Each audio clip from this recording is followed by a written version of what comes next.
Hello, welcome to the Fake Football Pundits. Today we have a good show lined up for you.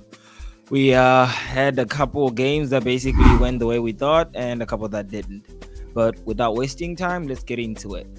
The first game we're gonna look at is the Samba Boys dancing all over the pitch after scoring each and every goal. I heard a bunch of football analysts, Roy Keane to be specific, kind of just getting annoyed. What do you think about this dancing after every goal? Yeah, we know what Keane is all about. He gets annoyed about this kind of antics. He's a serious dude, but nothing wrong. Football is about fun. At the end of the day, it's really just entertainment and about enjoyment as much as it's about the competition. So lighten up, Keane. This is for fun. You think there's any urge to these kids to just piss off people like they're taking a piss? Because people were talking a lot about Vinicius at Real Madrid before. Oh, yeah. But here's the thing. I think it's been in Brazilian football culture to be really flamboyant and to have these kind of over-the-top kind of celebrations. So I don't think they're doing anything that they are not really known for. I mean, they're nicknamed the Samba Boys. That's really a dance just because, they would, celebrate their goals in a very unique way. So I think they're keeping up with their name. There's nothing wrong with a little bit of fun. Yeah, well, they were very convincing. I mean, the football spoke for itself. What we expected from Brazil at their best. So I think it was pretty much a done deal. We just didn't know how much they were going to win by, and they sent Korea home packing.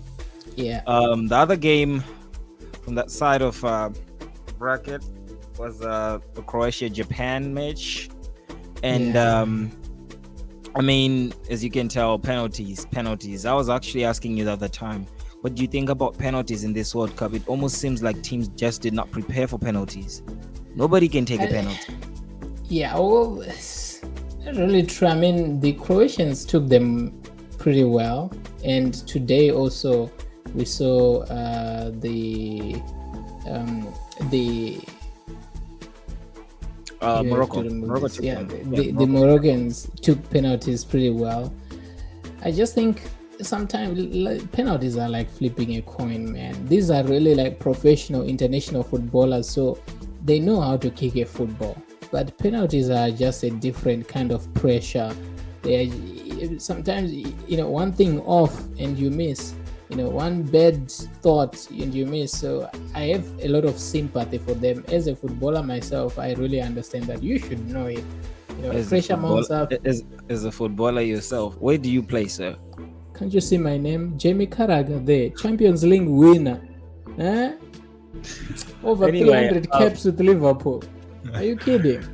Well, I think it's maybe reading a lot into it, but it felt more like whenever a team basically has not started well this World Cup, they maybe missed the first penalty and the second one.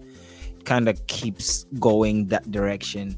And I don't know if I should say, like the atmosphere, the pressure is a whole lot more this World Cup or not, but it's just kind of been the story for them, and even the next story we're going to look at later, So, but and the same thing I'm talking about. I mean, really, look at Sergio Busquets, a professional football player.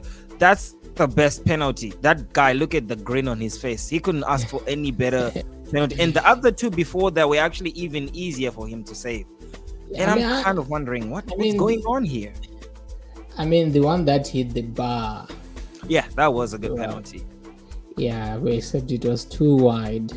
But yeah, they were really terrible penalty takers, and the Spanish have lost all their knockout penalties that they've taken in the last three tournaments, which says a lot. And to get out from penalties is really heartbreaking, because also Spain had better chances, had more of the ball, really controlled, and they still lost. And I think that if it was going to be Spain versus Portugal, I think we might have been looking forward to a better game than Morocco versus Portugal, just based on how Spain was against Morocco.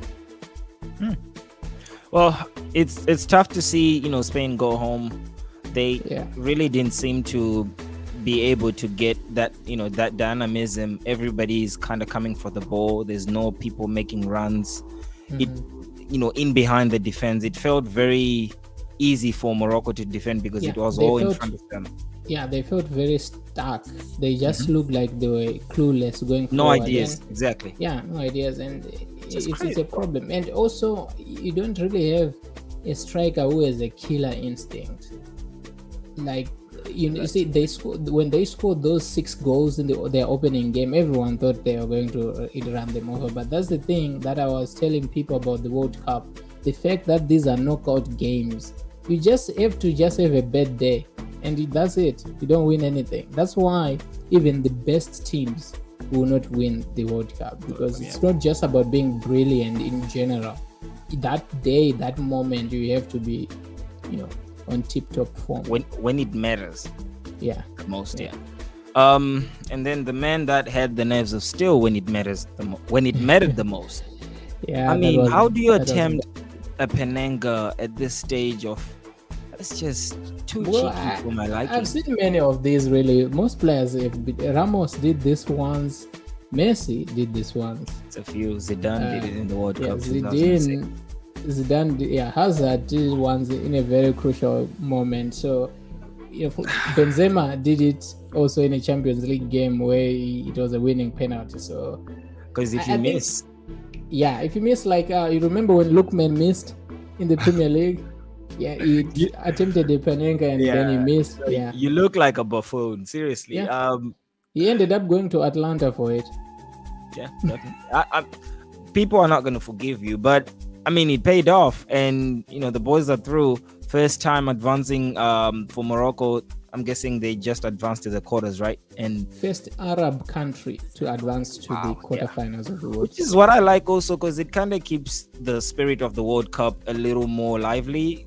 Just kind of like how you had Russia push through to, they made a deep run. It's good to see Morocco do that, because Qatar is going to be coming out in full support for them. It reminds me of what happened with Ghana in 2010 in South Africa. South Africa, exactly. Everybody, regardless of where you come from in Africa, you are going to be rooting for them. They were just saying that the stadium they're going to play in the next game, Morocco and Portugal, it's going to be like a 40,000 seater stadium, so it's going to be packed, and it's going to be crazy. Then, I mean, we had the man of the moment. Yeah, that was him displaying. Just this kid. I mean, they were strikers in front of him. They didn't play Ronaldo for his place, right? Which is unheard of. It's like taking Messi out of that Argentina lineup. It's just not something anyone would do, but it was done. And instead of putting maybe a Lautaro Martinez or someone who has enough experience, you put someone who basically nobody really has actually really had any faith in. And he scores 3 goals in that game.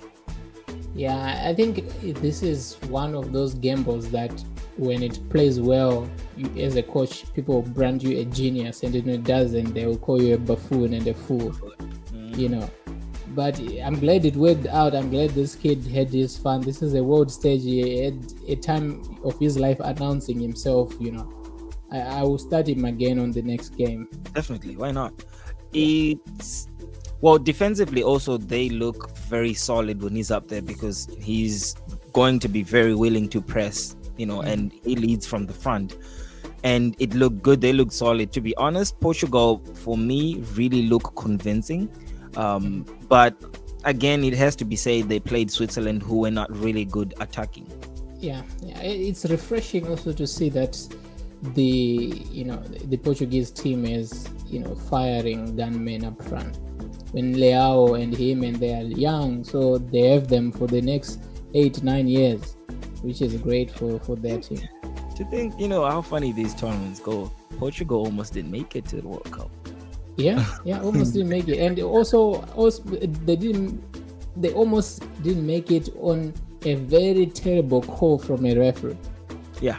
Well, it's just surprising how form can just come to play, and sometimes just players can just really gain a good run of games really when it matters, or they can really just slumber in form, and you get surprised. Like Think about it. Italy dominated Europe.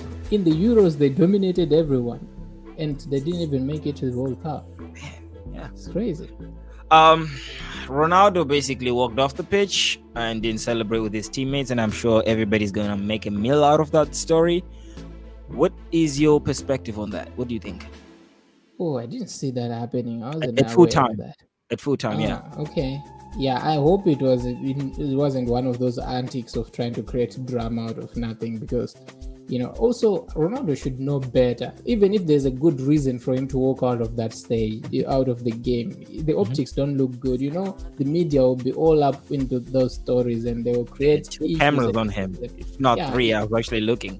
As a captain, he has a responsibility to make sure that things look good. So he actually, what we always say, like, it doesn't matter what people think. Actually, it does if you have, if the opinions of people are going to affect the way your team is going to perform. And in this case, he has to just move the right way. And if he did that, yeah, I mean, I would have to really understand why he did that, but he's constantly compared to Messi.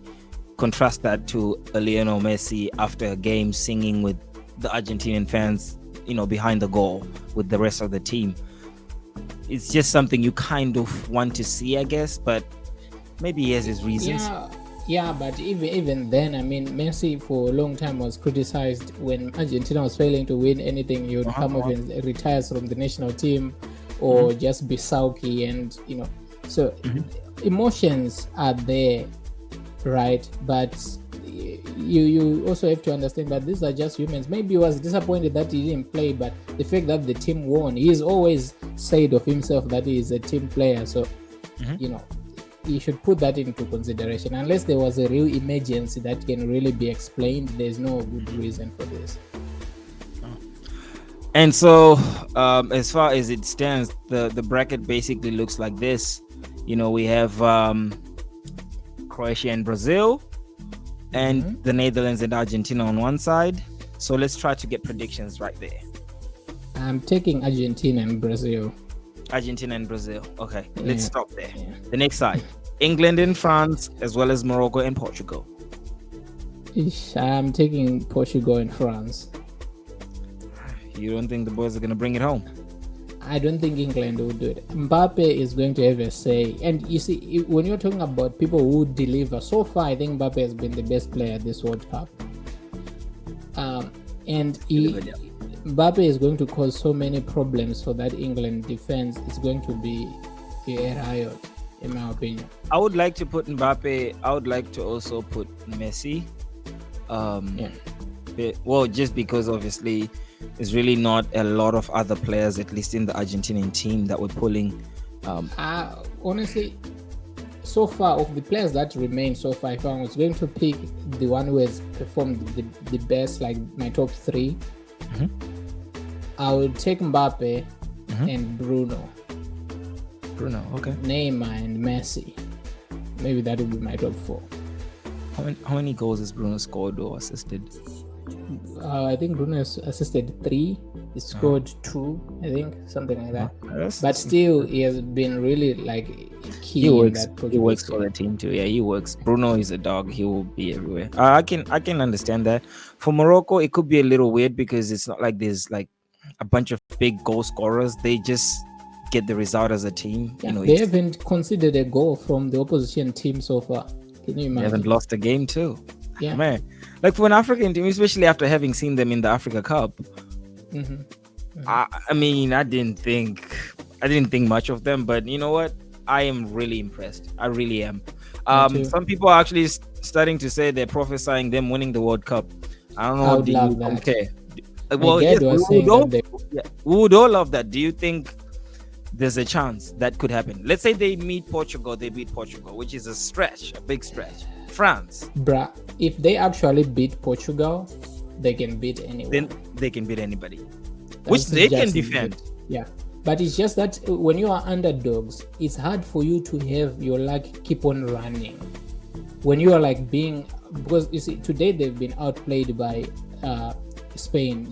Spain didn't have a killer instinct, and they were just unlucky. Sometimes they hit the post, and bad decision making in key moments. It's hard for you to have that and go to the next game like that and like that. Only Real Madrid has that luck. It has happened. You remember their Well, Champions League, they yeah. really won it out of sheer luck and happenstance. I'll tell you, if they had like a proper goal scorer, they would stand a better chance because they do create chances on the break. They do. They just, I think they've been lethal, but I'm not too sure against a better opposition how that could look. But you know what? We can speculate till the chickens come to roost, whichever it is the saying. But let's wait and see how things turn out. This definitely is one World Cup to remember for Africa, I guess, especially for Morocco. Make sure you subscribe, you follow us as we basically take a journey with the boys.